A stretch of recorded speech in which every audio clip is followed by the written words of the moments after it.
తీసుకునే మళ్ళీ అంత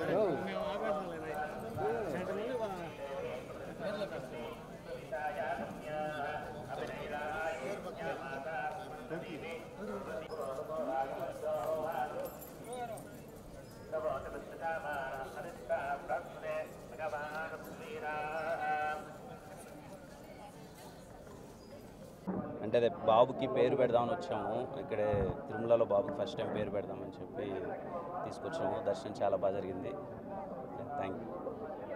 మూవీస్ అవుతున్నాయి అన్న. కే ర్యాంప్ అవుతుంది, చెన్నై లవ్ స్టోరీ అవుతుంది. ఈ మంత్ సెకండ్ వీక్లో ఇంకొక సినిమా ఓపెనింగ్ ఉందన్న. థ్యాంక్ యూ అన్న. అండ్ పేరు పెట్టడం చాలా హ్యాపీగా అనిపించింది. ఇక్కడి నుంచే అనౌన్స్ చేస్తున్నాం పేరు, తిరుమల నుంచే. పేరు హను అబ్బవరం పెట్టామన్న. అంటే హనుమాన్ జయంతి రోజు పుట్టాడు. ఆంజనేయ స్వామి అంటే బాగా కొంచెం, అందుకనే హను అని పెట్టాను. మీ అందరి ఆశీర్వాదం ఉండాలి. పేరు హను అబ్బవరం. Thank you.